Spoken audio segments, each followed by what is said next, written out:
up. How was it? It was awesome. We'll do it again. We'll race. Do we have a Miata championship or something? Yeah, we'll have something. We'll let it cool down. We'll go back out again. My plan is to have a, you know, like one more like daily, just like a daily car you can just drive and forget about it. And another one is have something, you know, for track, for back roads, because this is how you develop a skill. Like I understand, like you can buy, you know, I already experienced, you know, like 500 horsepower cars, but like I cannot drive like this. Like, and obviously you want to drive like this, and then if you put your skill into 500, you know, horsepower car, that's, you know, a whole different shebang. That's the much better way to go. Learn momentum driving. Absolutely. Learn everything about the corner. You know, see the corners where I was like, yeah, I kind of blow this one. It's a little hot. It's a little deep. You put that into a monster like this, and it amplifies it so much more. So it's much more important for you to be right on in order to maintain that car at that car's limit. Yeah. It's so much easier to drive a little lightweight car like this at its limit and still have room for error. Well, easier and cheaper. And cheaper. And cheaper. And cheaper. Hello, cheaper. You could buy one of these and build everything that you wanted on it for less than 20 grand, right? You couldn't buy that. You can for that. You will buy that one for 20K, and then it'll cost you know rubber that's 1,500, then brakes suspension. and this suspension. Yeah, $5,000. At least. And that's where the difference is. Yeah, you can have one of those that's fast on track, but I could do it for a third of the price and still have it pretty daily driverable. If that's what you want, unless you want a full cage, you could full cage one of these things and make it stupid fast for same thing, about 25K. And then enter it in races if you want without the BMW money of much bigger tires and twice the money of what these are. So for teaching, instructing, coaching, just a new driver, for a new track day driver that's learning this, cheaper is so much better because you get more track time than spend. I mean, if you have a lot of money, then it might not make a difference, right? But if you're on any kind of budget, the less money I have to put into the car, the more money I can, if I was paying for track days, can put into track days. That right there is, for people, a lot of people get out of track driving because it's expensive to go keep buying track days over and over again. Oh yeah. They're like 300, they go to Laguna or Sonoma, 400, 600. They're like, yeah, I'll do that once every 4 or 5 months. You're not going to develop any skills like that. No. You're just going to have fun once in a while. It's like going snowboarding once a year. Yeah.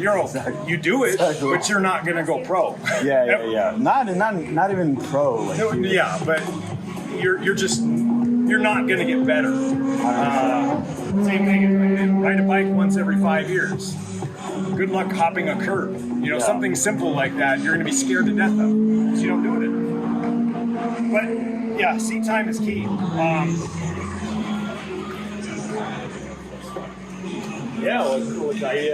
I think when I move, you definitely need to sit down because of the business. Most of the money right now flowing into the business. However, if there are some pretty cheap options of buying and starting, and again we focus on more developing the skill, which is way more important than the looks and the performance and all of this, because basically if this is stuck and tires obviously is so much important as a component, then I just whipped my wheels and tires off the other car and different brake pads. So these are not like street OEM pads. These are they're streetable, but they're just these are EBC yellow stuff.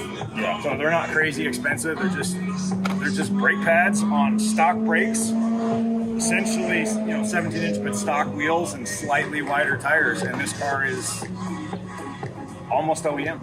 It's just got a little lowering kit and some coilovers, Meister coilovers, which isn't a lot of stuff. I mean, what I want is to swap the motor out of my race car, the 2.5. Okay. And here we go. But that's kind of a can of worms. This car becomes a monster after that. And then it's like I need the cage in it. Sure, I could still drive it with just that in it and do the motor and the tranny swap. But this one runs great. So why buy, I would rather almost. I'm keeping my eye out for a car that's already got a blown motor, and if I could buy another one and put that one in, I would do that rather than got this one. It's like, 'cause this one runs great.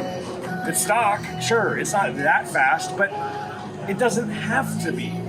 It's just a little frustrating when you come out of the corners and you lug it a little bit too low, and you're like, oh yeah, the power's not there. It was still enough to, to overtake the Corvette and other M3s. Like. Yeah, I'm passing M3s in corners and on the brakes, and they're like, go ahead, go by, this guy's fast. I'm like, well, it's just the brakes.